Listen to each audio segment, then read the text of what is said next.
The following is a production of DallasCowboys.com and the Dallas Cowboys Football Club. How about them Cowboys? Yeah! Go Cowboys! This is Talkin' Cowboys. Streaming live from the Dallas Cowboys World Headquarters at the Star in Frisco. C.D. Lamb, touchdown. End zone, Jake Ferguson. Prescott keeps it, and he bangs it in for the touchdown. And now your hosts, Isaiah Standback, Patrik Walker, Josh Rodriguez, and Kyle Youmans. Sounder beam. Oh, no. It's the first one of 2025. We're a little bit behind here. There it is. Go! Go! Dallas Cowboys! For the first time in 2025, the Dallas Cowboys have won a football game in the National Football League. It is a 40-37 overtime win over the New York Giants. A classic of a back-and-forth affair. We're going to have to talk about it quite a bit today because there's a lot to break down in this one. But the Cowboys are officially 1-1. Welcome into Talking Cowboys, presented by Black Rifle Coffee Company. Woo! Live from the Star in Frisco, Texas, in the SWBC studios. We've got Patrik Walker. We've got Josh Rodriguez, soon to be joined by Tommy Yarrish, busy doing NFL beat writer type of stuff. He's I'm late. Kyle Youmans. Let's just say he's late.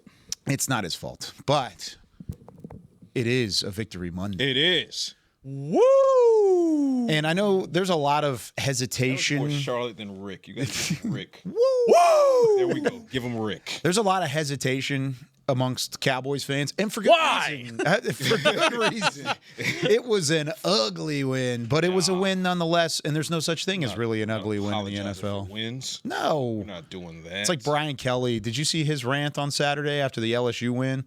There was a reporter that was like, can you tell me about the offense? He's like, are you kidding me? It's like, you're spoiled. You're spoiled if you think that this is you're winning in the SEC. It's the same thing. It's the same thing. You're winning in the NFL. You got it done. It's just like I was actually gross, though. Kind of upset with Kirby after, his press conference, because he was like, oh, they deserve to win the game. Hey, Kirby, I love you. You shut your mouth. You stop it. You shut your mouth when you're talking to me. Or you take your W, you get on the bus, and you get the hell out of there. That's exactly what Dallas did. Yeah, exactly. Got a big W on the board. It feels good, but lots to discuss. Oh, man, so you can't feel 100% confident about this team, but at the end of the day, you get the dub. 40-37. It was back and forth. The fourth quarter was just wild. They gave me my 40 burger. They gave you the 40 burger. I've had this shirt for over a year. I'm wearing a Whataburger shirt for our audio listeners that's like neon with like a bunch of like Whataburger logos. Right. I've been wanting to wear this shirt after a 40 burger for a year. Yeah. It's been 654 days. The last time they had 40 on the board was when I called the game against Seattle, like Thursday Night Football in 2023. That's the last 40 burger they've had. Well, that's crazy. It's a long time. That's too long. That is a long time. We are so back. We are back. We are back, baby. Super back. I don't know. 40. I don't know about that. I don't know about that. We're back to the 40. We're back to 40s. That's what we're saying. We're back to the 40 burger. But if the defense was also not back to 40s. The defense was almost back to a 40. Yeah. We'll get to that, though. Let's ride the high first. Let's give you one of these. So, takeaways, biggest takeaways, Pat, from being in the building, home opener, and then that fourth quarter and the craziness that happened. Well, let's start with the let's start with the good, go to the bad, and then end back on the good. Let's start with that sandwich, right? First of all, the resiliency of Dak Prescott in this offense, the absolute lethality of Brandon Butter Aubrey. To have a kicker of that caliber on this team it just feels so right and so cosmically justified when you, as Cowboys analysts and as Cowboys fans out there in the Cowboys universe, you know what it was pre-Dan Bailey. You know what it was post Dan Bailey, even at the back end of Dan when he got, the yips and he couldn't recover from that. Right. So we don't talk about those that. two, we don't talk about that. We don't talk about Bruno. Okay. Yeah. But when you talk about going through those types of stretches of time at that position, and then you come across Brandon Aubrey, who, oh, by the way, used to be a soccer player, not a football player. And oh, by the way, you had to find him in the USFL at that time. You talk about the ability of this front office to scout Will McClay and his team to find not only Kevontae Turpin, but a guy like Brandon Aubrey, two of the best at their position. And John Fossil. Yeah. Obviously, arguably, the two best at their positions at kick return. I don't know who would argue that at this point. But to be able to just get yourself in position, that's resiliency. To then allow Brandon Aubrey to come onto the field, fantastic. But I do agree with Brian Schottenheimer as well when he said the team did a lot of dumb beep out there against absolutely. the Giants. Yeah, they did. Like maybe letting Russell Wilson throw for almost 500 yards. They let Russ cook. They let him cook. Yeah. And often on a similar or same play. Yeah. Maybe adjust. Yeah. Maybe you should adjust. Maybe get out of zone defense the entire game. And this is something that Alan Z brought up. The DallasCowboys.com podcast said all week that Russell Wilson torches the zone defense. Why would we scheme it up that way? Why would we go zone all day long against Russell Wilson after the first quarter, after the second quarter, the first half where he's absolutely torching you? I mean, it's rough. And granted, and I was talking about this during the game, is that between the 20s, they had a plan to attack you. Yeah, and it affected. The unfortunate thing for the Giants is that Russell Wilson can't throw 50-yard balls when they're at the 20. At the 20. So it was a pain to see them between the 20s.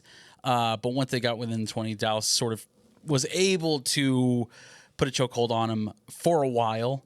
And then in the second half, they started getting rid of the flags, and they were being a little more obviously just the huge plays killed us, and our secondary was really missing Deron Bland. You know one reason I love you, Josh? What's that? Another is the fact that your beard is always magnificently crafted. Is because you brought up the fact that the Cowboys played a lot of zone again, which segues me to the fact that if you're going to play a lot of zone, you know what you need to get a lot of pressure up front with just 4 players. Now, let's circle back to a quick news and note. Dun, dun, dun. Dun, dun, dun. The Cowboys have agreed to terms with Javon Clowney.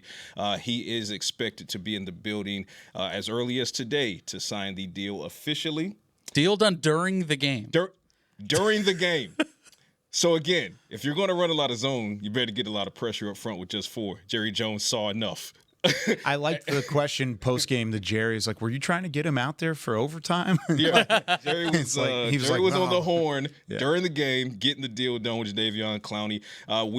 What also did the DallasCowboys.com a podcast? No, I don't know about all of them, but what did a podcast say was going to happen if they weren't going to sign him this week? It was going to happen Monday. Sunday or Monday. Yeah, it's going to happen today. it's almost like Talkin Cowboys knows how to talk. And did you see the circulating figures of the deal? I don't want to report that or anything like that. Was it around what we were? Was it around exactly what we were discussing? So, I actually haven't seen it yet. So per multiple reports, we're waiting to see because Jerry, when we spoke to Jerry, It's a nice win for not us. only did Jerry break the news, but he also said when he was asked if it was a 1-year deal, he said more than one. It looks like it's actually a 1, but we'll see if it's a 1 plus a 1-year void. We'll see when those. Yeah, he did say more He than did one. say more I than pointed one. that out on the Right, post game so show. I was like, whoa. We'll see because the transaction has to show, But I'm thinking maybe it's a 2-year deal, but it's a 1 year with a 1-year void. We'll see. Something like that. But what are the numbers? All indications are that it's a 1-year deal. Nonetheless, $3.5 million with incentives that pushes it to a max value of $6 million. That's What was Called my base it! number? My base number was $3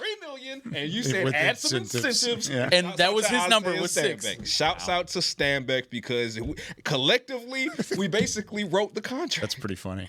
I love that. You can thank Talkin Cowboys for everything good. Everybody Davion watching is Clowney just does. rolling They their got it eyes done. right Oh, yeah, now. of course. They're Shouts like, out. guys, shut up. We listen to you anyways. Shouts out to Todd upstairs. Shouts out to Adam upstairs. Those guys got the contract done. And again, it should be finalized here today. And the Cowboys will need to make a corresponding move, by the way, just as a housekeeping point, because Ryan Flanoy was activated to the 53. So it was a full roster. So it was a full roster. Oh, so Ryan Flournoy was active yesterday? He was active. If you were going to say was he on the field, I was just going to revert Active? you back to saying he was active. Active. He was active. Nonetheless, Okay. we got the good, we got the bad. Cowboys offense came alive. George Pickens got involved.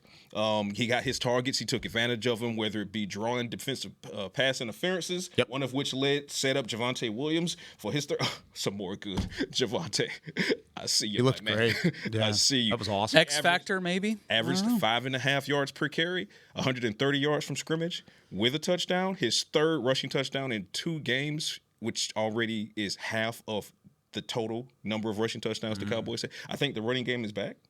It looks like I it. think they're back. CeeDee Lamb woke up in the fourth quarter. He and George Pickens, that duo, was doing it. Jake Ferguson didn't have a spectacular game, but he was the stabilizer when the Cowboys needed it. Yeah, well, and I put a tweet out there, too. You talked about George Pickens and the pass interference penalties. Yes. And while his stat line is not going to look great, and it doesn't. I mean, when you look at the stat line, what was it? 5 receptions, 68 yards. He did have the touchdown at the end that kind of sprinkle a little salt on it all. Sprinkles are for winners. Yeah, he had some sprinkles, but he opened things up. You could see the shaded coverage. You could see guys like Ferguson have success because of it. Turpin had a lot of success before having to exit the game due to injury. Those 2 guys were big-time wins because of George Pickens. George Pickens was like a first grader in history class, the way he was drawing flags all day, every day. Flag You day. love to see George Pickens out there day. opening it up for everybody. Kevontae Turpin had a really great game before he was injured, unfortunately. I want to hear more about that. Obviously, we're all concerned about Turpy speed, and hope he heals. Tasmanian Turpin.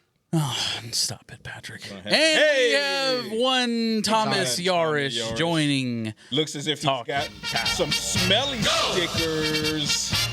There you go. They're back. Very nice. We'll have that in the third segment. Of course, it's Smelly time for sticker. Smelly sticker time because we get a Cowboys dub. And you know what? Really Thank you, Tommy. quickly, while we're talking about George Pickens, let me go ahead and throw some more ice water on the narrative coming out of Pittsburgh about George Pickens before this trade took place. You know, the narrative was that George Pickens was, toxic in the locker room, so forth and so on.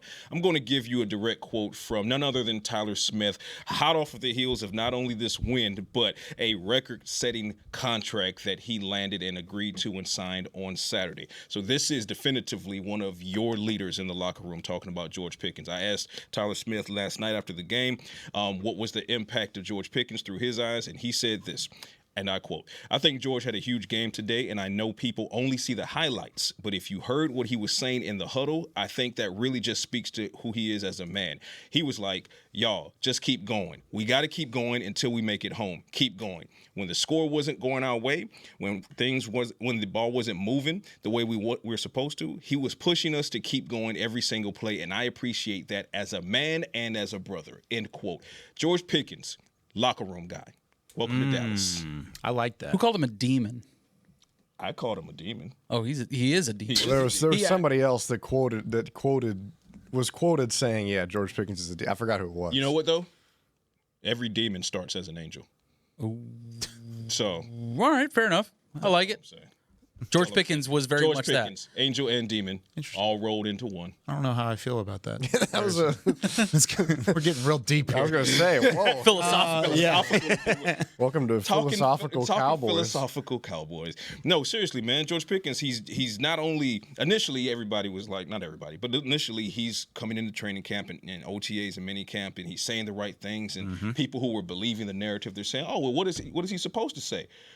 Okay, well, what I thought he it was saying, big to get involved. right? But what he was saying in the huddle, there are no cameras in the huddle during the game. What he was saying last night to help keep the Cowboys' heads high as they were going through the adversity, he didn't know that would make it to the public space. Yeah. Tyler Smith brought that to the public space. So that lets you know that there are so many times behind the scenes that George Pickens is doing and saying all the right things and being the consummate team player, and it's authentic because he's not doing it for the camera. Not in a performative way. It's not performative at all. Yeah, absolutely. So, Tommy Yarrish, it's your turn. Biggest takeaways. Biggest takeaways. You got a lot of stuff you will need to figure out in the secondary, man. Yeah. This is that was rough sledding. I think you are very happy to get out of there with a win. Mm-hmm. It is much better to be 1-1 than it is to be 0-2. But boy, oh boy, I mean, 450 50 yards from Russell Wilson and 3 touchdowns. I mean, he was just picking them apart with the deep ball. Yes, some would say they need to let him cook. Might have been his best game since Seattle. Oh my gosh! Like genuinely, like one of his best games ever. Possibly, yeah, ever. Yeah. I don't know if that's a career high for him. I don't think I would, but I would guess it's pretty close. Okay, I'll look at it. It's knocking on the door. So might be as far as air yards are concerned. the puzzling thing for me is Matt Eberflus has played zone coverage on all but 2 dropbacks this year through 2 games. So as many games as they've played as many snaps they've taken in man-to-man coverage defensively. That's the part that I don't understand. I think you have guys on this team, especially Trayvon Diggs, who flourish better when they play man coverage. Now, Trayvon Diggs did not have a great day yesterday either. Malik Neighbors had him beat a couple of times on some of those deep balls. But this team is, I think, better covered to play man. I think they got away with it against Philadelphia because, frankly, the Eagles didn't really need to throw the ball all that much. They were running the ball so well with Jalen Hurts on those quarterback scrambles. He was just getting outside the pocket, and then Saquon Barkley did more than enough to help facilitate that. But this is going to be like there are some plays where you see Donovan Wilson as a single high safety. Yeah. Really? Yeah. That's not what that was the deep ball to Neighbors at the end of regulation. It was Donovan Wilson was your safety. And the communication just didn't seem right. There were way too many blown coverages. I mean, the Cowboys are very lucky to have gotten out of this game with a victory. He was 2 yards away from a career high. There you go. It had to have been close. His career best was 452. That was in 2017 against Houston, where they won 41-38. And this was the highest completion percentage for Russell at any point when he's at least 415 yards. No, I will say 73%. I will say this about the defense. Secondary, I mean, I said it, Josh said it, Kyle said it, Tommy said it. It said. Let's go to the front. Let's go to the defensive front for a second. Osa, Solomon Thomas, and Kenny Clark. Love it. That trifecta is more than the real deal. They are going to be something special as long as they continue to remain available.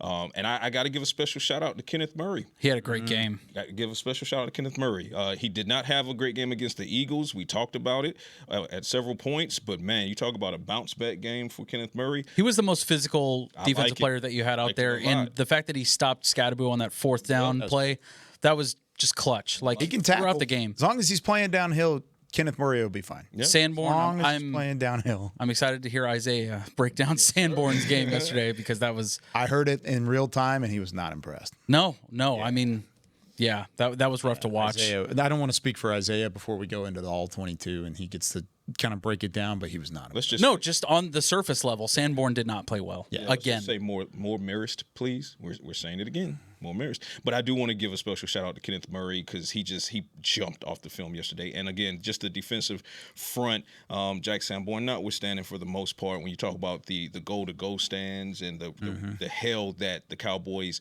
defensive front gave Russell Wilson in that Giants offense in the red zone. Solomon Thomas, also Diggy Zua, Kenny Clark.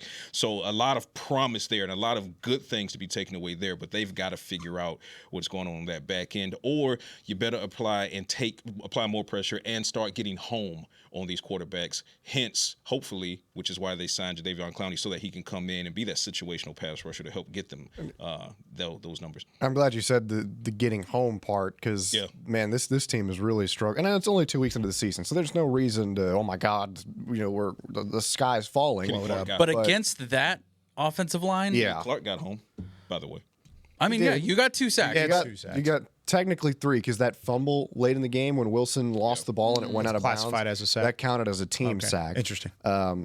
But yeah, and then James Houston, who may have been your best defensive end in terms of rushing the passer yesterday. Great. Oh, he did his thing on that first drive. I think Dante Fowler has struggled to start the year. I think Donovan Ezeraku has struggled to start the year. I thought Ezeraku was better yesterday than he was. I was going to say against he had Philadelphia. A couple series, he got close. He got close a couple of times, but it seems like this team through 2 weeks has gotten close a lot, and they haven't gotten home quite as much. So yeah, like you said, a Clowney can maybe help with that, but And maybe it's just a time thing, that they need to step things up. And again, this is a team that if they're going to sack the quarterback, more than often it's going to have to come when they're rushing 4, because Matt Eberflus is not a guy who blitzes a lot. He likes to drop everybody else back in coverage. You typically see the 3 linebackers out there. You have your nickel corner that'll help you on the back end. So they're going to have to get home with those front 4. And yeah, Kenny Clark, I think, has been as advertised what they expected him to be. Solomon Thomas has been a pleasant surprise. I think he's played better than a lot of people thought that he would. And then, you still got Oso Digizua has done, Oso Digizua things. Yeah, I think he's been okay. But, these defensive ends, I think there's still room to grow. For as deep as we thought this room was, I think they've struggled to get to the passer. Which is why they signed Clowney during the game. But you also got to give Sam Williams credit. That red phone was ringing. You got to give Sam Williams credit for that last interception by Russell Wilson. Him pushing that left tackle into Russell Wilson to cause that interception, that was just like you have to. And I agree. Just like you have to give Donovan Ezraku credit for, there was one particular series later in the game where he got 3 consecutive pressures, and 2 of those pressures led to Russ throwing the ball out of the back of the end zone in the red zone. So the rookie is definitely coming along as well. But again, to our point, the pressures are impacting the game. Nice. But you have to get home and start putting your hand on these quarterbacks. We got to go ahead. You go. I was going to say we got to move on because we got to take our first break. Yeah. I want to leave time for Smelly stickers. Plus, I also want to talk about this offense. Of course. Talk about what they did and the way they were able to respond in the face of everything, because I know everybody's going to talk about the defense and the 37 points, the 500 yards, as they should, and we'll talk about it as the week goes on.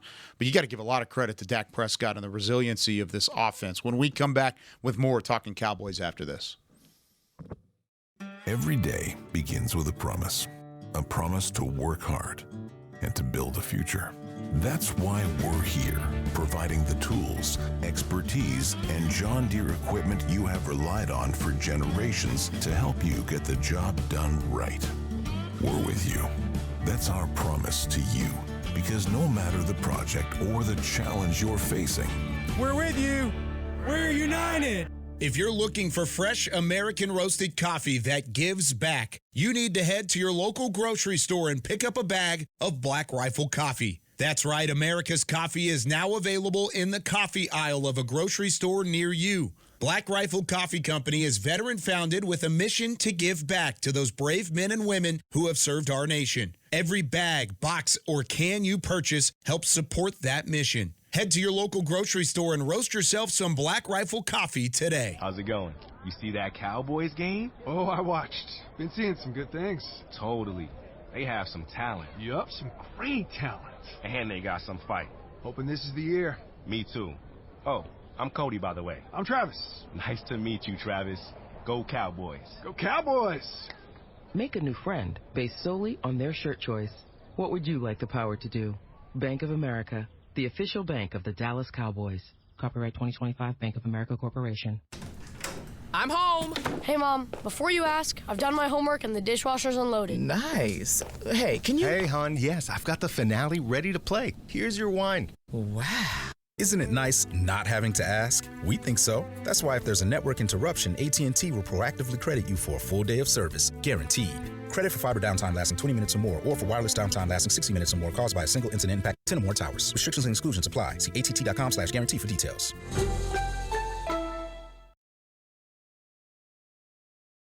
Back to Talkin' Cowboys. Back here on Talking Cowboys, a Victory Monday presented by Black Rifle Coffee Company. The Cowboys get the win 40-37 in overtime over the Giants. Patrik Walker, Josh Rodriguez, Tommy Yarrish. I'm Kyle Youmans with Chris Beam running everything in the back. All right, I'm going to flip it to the offensive side. We've talked defense, so if you haven't heard us talk about the secondary problems and all the stuff that I know everybody's going to complain about, go back and watch it in the first segment because we've talked about a lot of it already. We'll go more in depth as the week goes on. But let's just outline some of the numbers here for Dak Prescott. 38 of 52 passing, 361 yards, 2 touchdowns, and an interception. But those aren't the numbers that really matter, in my opinion. How about this? Dak Prescott in the fourth quarter and overtime against the New York Giants. 15 of 20 passing, 187 total yards, and a touchdown. Yes, sir. That sounds good, Kyle. Is that good? Did it Seems when it mattered most. Seems good. And, of course, he only had the one touchdown because they were running the ball a little bit, too. I loved what we saw from the offense after struggling, and even mentioned on the broadcast by Joe Davis, shout out Joe Davis, talking about how it had almost taken four full quarters for the Cowboys to find the end zone from the first quarter and the second drive of the season against Philadelphia to the second quarter when they finally found the end zone for the first time in this matchup. It had been almost 4 full quarters since the offense had found their rhythm. Well, they end up putting up 40 points at the end of the day. It took 37 in regulation and another 3 in overtime. But, Josh, when you look at the offense, they did what they needed to do. And every time New York had a punch, Dak Prescott, the offense in general, had a counterpunch. Absolutely. And this is why you pay Dak Prescott all that darn money. Dak Prescott he has ice in his veins when it comes to the New York Giants. And speaking of, in Week 2, Dak Prescott is 5-0 in Week 2 following a Week 1 loss. Did we know this? It's been 15 straight seasons since the Cowboys have started 0-2. Say more words like that. More words like that? All right, fine. How about this? Dak Prescott's 14 wins versus the Giants are the most by any QB versus any opponent since he entered the NFL in 2016. To quote Kylo Ren, more. More. Dak Prescott is the reason. I mean, I was talking to this with Nick Needman after the game, just saying, like, that's why. I mean, Dak Prescott did not have a great first half. It was rough. He was forcing the ball to George Pickens. Granted, a lot of those resulted in flags, which were nice, but it didn't seem like he was very crisp. The throws weren't getting exactly where he needed them to go. But the more the game went on, the more you needed to rely on Dak Prescott being that dude. He certainly was. He does it against the Giants. Sorry, guys. He has your number. All the time. I mean, it's crazy what he's been able to do against the Giants. You hope that continues. Maybe if every other team wore Giants uniforms, like... We're going to the Super Bowl, baby. You know what I'm saying? No. Hey, Roger, I got a pitch for you. Buddy. Can I add to your stat, yes, by the please. way? More. The 5-0 Week 2 stat is so interesting to me because it's not just that's a team stat as much as it is a quarterback stat. Of course. Because you tie the records to quarterbacks, but this is just to add a little more on top of it. He's in those 5 games, he has a 100.6 passer rating. Yes. So he's in triple digits when it comes to the passer rating there. And you want to say, well, there's probably a ton of quarterbacks that avoid going 0-2. No. One of 3 quarterbacks to have a perfect record in Week 2 games following a Week 1 loss since 2010. You're probably like, oh, it's probably because all these other quarterbacks lose in Week 1. They're probably not good quarterbacks. No. That's so good. Quarterbacks since 2010 undefeated in Week 2 following a Week 1 loss. There's one guy named Aaron Rodgers who's 6-0. And there's another guy named Tom Brady, who was Thomas Brady 3-0 in those games. He's pretty good. Dak is 5-0. Do we want to keep building on these stats? Keep going. All Why right. not? Most consecutive wins by a starting quarterback against a single opponent since 1980. Yeah. New number 1, Dak Prescott against the New York Giants, 14 straight. The other 2 behind him that he passed was Tom Brady against the Bills, he won 13 straight. And then Steve Young against the Rams from 87 to 98, he won 13 So straight. what you're saying is Dak Prescott actually has 3 kids. You said it, not me. Okay, because the Giants are definitely his son. Adding to the Dak Prescott, what I will say is, as impressive as the resiliency was, to not only put the Cowboys in position after that roller coaster ride over the majority of the first 4 quarters, to not only put them in position for Brandon Aubrey to come in and have one walk-off to push them to overtime, but to have the resiliency to do it again in the waning seconds, and the way that he did it made it that much more of a chef kiss. He did it with his legs. And on top of that, to be able to be mobile after, and he talked about it after the game in his press conference where he's saying, like, I wasn't relying on my legs enough. I wasn't relying on my game enough as Dak Prescott, being the quarterback that I am.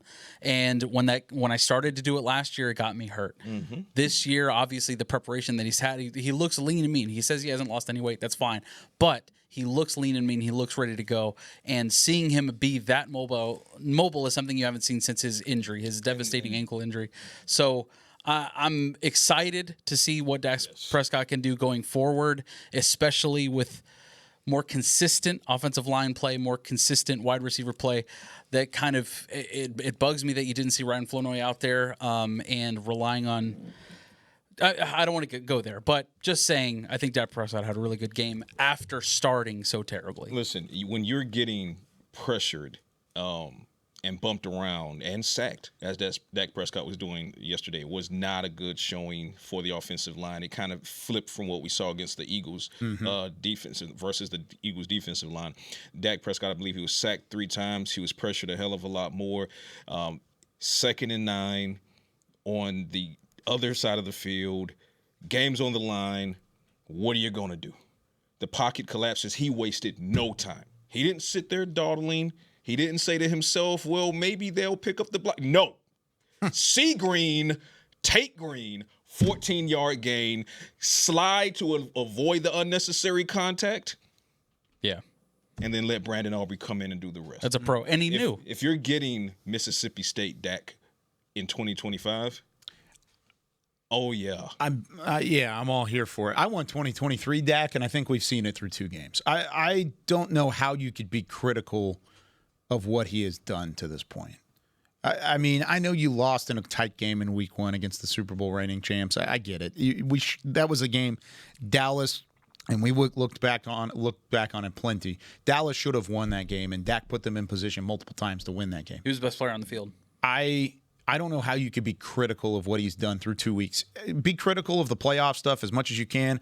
We're in September. We got a long way to go. And in order to get to that point again and for him to have another crack at it, he needs to be good in September and October and November and December and just go down the calendar.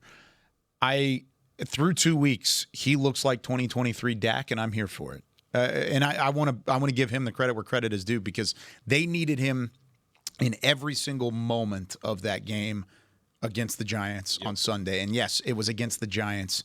It's tough to win in the National Football League. And like I said, going into the conversation was on Friday, I said I expect it to be a close game in the first half, and I expect Dallas to pull away. They tried to pull away. The defense didn't let them. The Dallas defense didn't let them pull away. But the offense did what they could to pull away. I've been nothing but impressed with the film, nothing but impressed with what he's done. Yes, he missed a couple throws yesterday, but overall he was fantastic. No, and he's missed a couple to start, but really, I think you're seeing, Jerry Jones said last week was one of Dak Prescott's best games. Yeah, absolutely. I would tend to agree with him. I mean, this was a step down from his performance last week. Right. And I think it was in a lot. Early on, and then it became. And still, some of the throws that he's been able to make, I think last week, the one that I keep seeing the clip of, and I just keep thinking, wow, was the throw that he fit into Schoonmaker over 2 guys, and he's just draped in coverage. Schoonmaker drops it, but it's the story of the season so far. Yeah. But it's right on his hands. It's just perfect. And then yesterday, the over the shoulder to CD on the crossing route where he puts it over 2 people too. And the touchdown to Turpin. Right through a keel. Yeah, and that was a free play, so I think you can afford to take a shot like that. And it was still fun, though. No, it was still fun. Yeah, no, I'm just saying, the seam passes to Jake Ferguson, I thought, came back a little bit yesterday, and some of them were pretty big to set up a couple of those field goals and get him into range. I think one of them was the one to set Aubrey up for the game-tying field goal, if I remember correctly. I may not. I have a terrible memory. But as far as the first half goes, you want to know why they struggled? Here's their first couple of drives. 3 and out. Field goal, touchdown, end of half. And then that end of half was just a disaster. I mean, that was not very poorly handled, and they want that one back for sure. They got it back with 25 seconds left. They did figured it out. But yeah, fourth quarter overtime, Dak Prescott was very good. You got to wonder if he likes Ferg. You know what I'm saying? Like the seam throws that he throws to Ferg. Yeah. I feel like Jake must feel like he's in a Marvel movie. Yeah. Because every time he catches the ball, he's like, he's right behind me. Yeah. Like, he's about to get smashed, dude. Hey, all jokes aside. That's the life of the tight end operating in the seam. And he knows it, too. This is also where I wish I could, curse on the air, because he is a bad bleep. He's a bad dude. I mean, he is a big biscuit, if you will. Yeah, he is a tough dude. And I wouldn't use the word dude there. Right. Jake Ferguson, I mean, and it wasn't even just the seam over the middle where he's taking a hit. I mean, it was where he had the ball in space, and then there were tacklers coming your way. And he turns on and takes on a defender and shoulders into him. He's a tough dude. Tough sucker. And circling back to Dak really quickly, like we talked about, it wasn't a better game initially for him versus the game he had in Philadelphia. The game he had in Philadelphia was outstanding, if not for the drops on the other end of those throws. It struggled in the first half. That interception kind of haunts me because the guy's on the inside hip, Don't do that. Yeah. Don't make that throw. But then what do? You battle through it, and then you look at it like the touchdown throw to Turpin, keyhole. That touchdown throw to George Pickens, only George Pickens had a shot at that. Yeah, that was a perfect ball. Perfect. Low and away. And George Pickens did the rest for George Pickens' first touchdown in the It's almost the same play that Jalen Tolbert scored on in that Week 5 win against Pittsburgh last year, right at the goal line, late in the game scenario. Same sort of deal. It was right there, and the ball crossed the goal line for Pickens, and then Pickens able to secure it immediately and then just fall forward, which was, or I guess technically backwards. To the 1 yard line, but because the ball was placed so perfectly, it's a touchdown. And it's then really there an are impressive other perfect ones, like Tommy said, the one, the Schoonmaker. There's another one that comes to mind late in the game. Jalen Tolbert, the one that Jalen Tolbert dropped, it's perfectly outside for the first down conversion. It is perfect. Yeah, it's been tough. He doesn't come up with it. I think Tolbert might be a conversation, gentlemen. It will be, but. To Tolbert's, I said I didn't want to go there, man. We're not going to go there yet. But to Tolbert's credit, and also to Dak's credit, because one thing that Dak has done in his leadership, for better or for worse, is he shows his guys that he still believes in them even after they make a mistake. True. Okay? So you get that critical drop from Tolbert that I just mentioned on a perfect ball in a situation where you got to have it. And what happens on the next play? You come right back to Tolbert. Towards the middle, and you get the conversion, and he lays out and he gets the ball. Yeah, he did a good job. So shouts out to Tolbert for cleaning that up.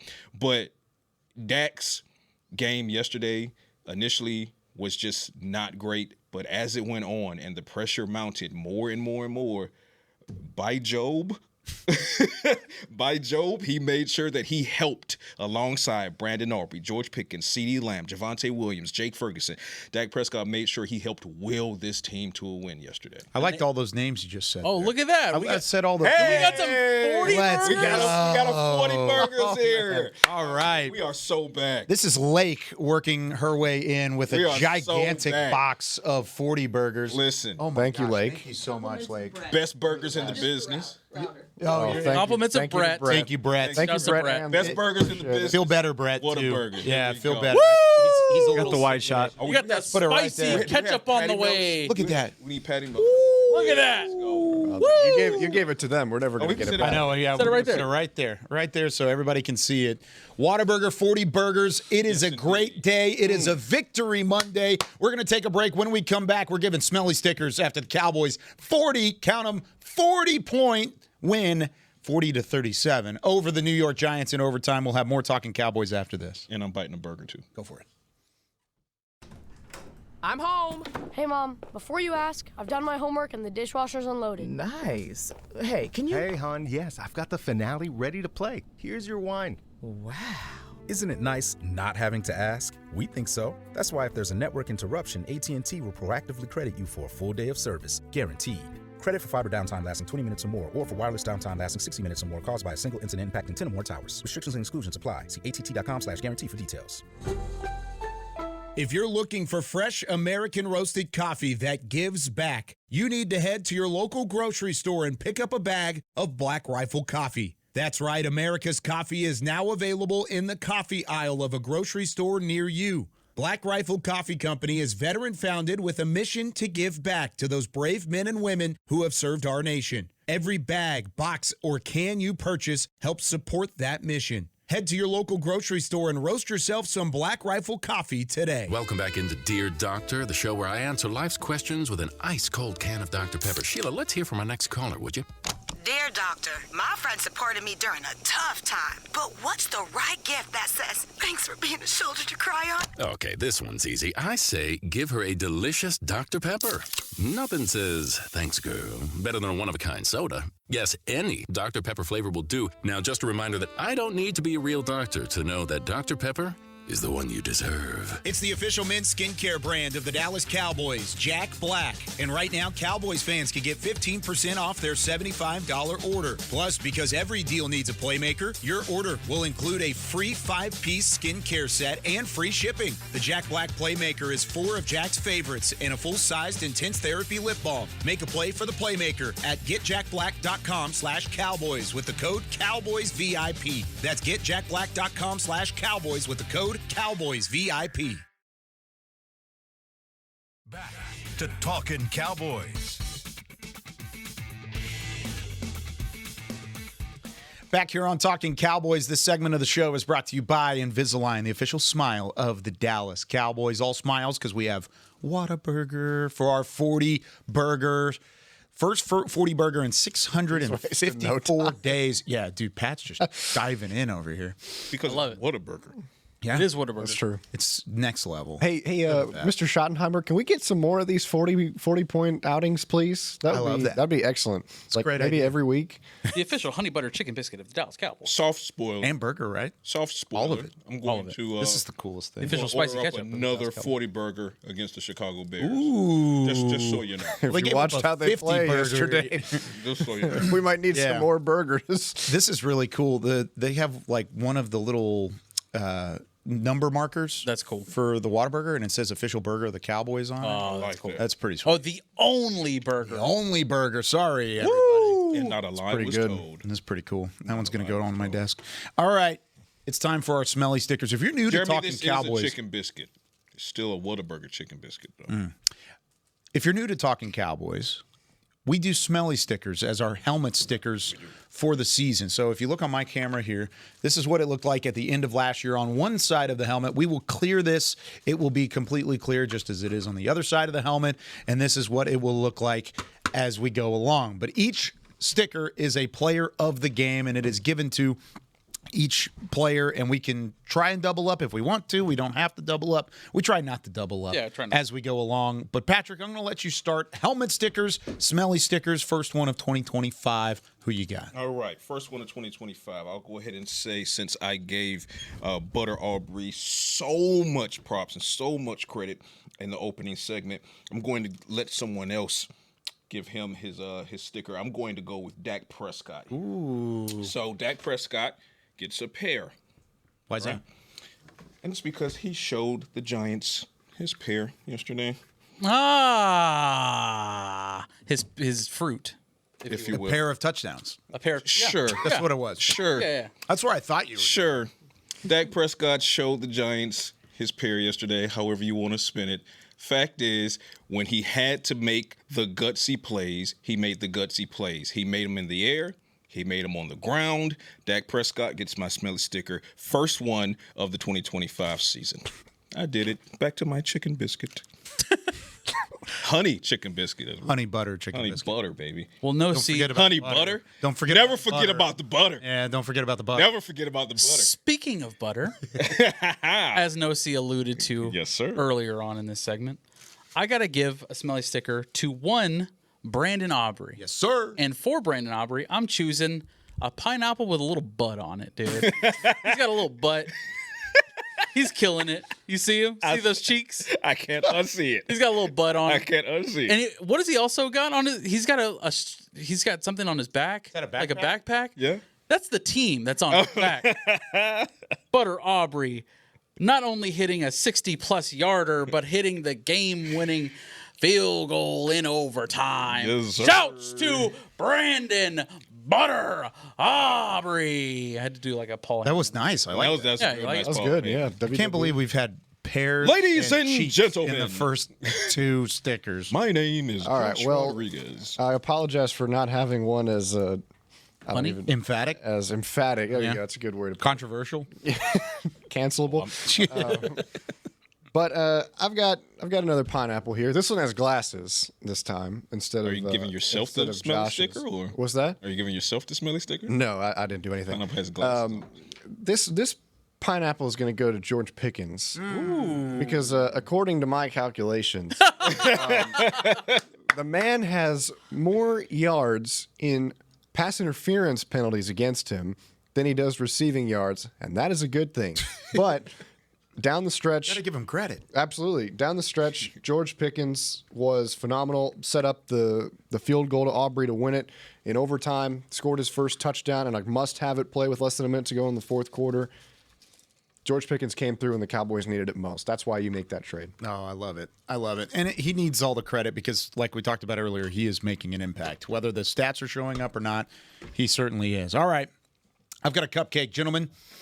A cupcake, because that's what we thought this game was going to be, but it was definitely not. But you know why I've got a cupcake? Why do you have a cupcake, Kyle? Because there's a little icing on top, okay? Okay. This was a sweet win. It was. This was a fun one. 40-37. Cowboys get it done. You win against a divisional foe. You open up the season at home. You get it done in a come-from-behind fashion. You showed resiliency. You showed execution. You showed that you have some superstars that are on this football team. All of that is sweet. But you know what the icing on top is? What's that? This was the first win in the NFL head coaching career for Brian Schottenheimer. Yes, it was. Let's go. You could see the emotion yesterday in the post-game press conference. You could see it in the post-game celebration. The video is on DallasCowboys.com right now. Yeah. If you haven't seen it yet, go check it out. Yeah. You could tell this meant a little bit of something extra. It was a fun win already, and it could have been anybody coaching the team, but it wasn't. It was Brian Schottenheimer. Congratulations, Shotty. Icing on top of the sweet cake of a first win in 2025. You get my Smelly sticker, bud. I love it. And you called the offense to 40 points, which means we get Whataburger. Absolutely. So I'm always Listen, I'm going to say this. After seeing the locker room footage, it would be a massive missed opportunity if you guys don't get LA Knight into this building. Yeah. With some inspirational speaking. Yeah. Oh, is that what he does? Oh, that's the thing. his thing. Even if Jerry, you know, you know. Even Jerry was getting into it too. I was like, If "Whoa." you know, you know. There you go. Yeah, no. Everybody knows who game this is. Yeah. D-A-K. Yeah. I'll add one more thing here quickly, Kyle. You obviously you have to be happy for Brian Schottenheimer. This is a guy who's waited almost 3 decades for his chance, and it might have felt even longer than that this week. He had a really, really long week in his personal life. His mom fell in the airport on Friday, so she wasn't able to come to the game, and then both of his dogs got bitten by snakes. So crazy. Prayers up to Miss Pat Schottenheimer and his 2 dogs. Obviously hope they're okay, but glad that he got to end the week on a little bit of a high note. A little bit. Ain't nothing but the devil. The high note. Yeah. Ain't nothing but the devil. Yeah. Yeah. Can't keep the Schottenheimer family down. No, you can't. Not for long. Cowboys were down quite a bit, but they found their way back into it. They won at 40-37. We're going to break it down throughout the week here on Talking Cowboys starting tomorrow. Talking Tuesdays. Get your phone calls, your questions lined up starting tomorrow morning. You can give us a call, 888-855-2297. Then we move on to the preview of the Chicago Bears matchup in Week 3 starting on Wednesday, Thursday, then a Say It With Your Chest Friday as we continue on a full week of Talking Cowboys as the Cowboys are 1-1 after their win over the Giants. That does it for us here on Talking Cowboys. For Chris Beam in the back, Tommy Yarrish, Josh Rodriguez, Patrik No C. Walker, I'm Kyle Youmans saying thank you, Whataburger. Thank you, Brian Schottenheimer, for a 40 burger. The Cowboys win it. We'll see you tomorrow with more Talking Cowboys from the Star in Frisco. This has been a production of DallasCowboys.com and the Dallas Cowboys Football Club. How about this, Cowboys?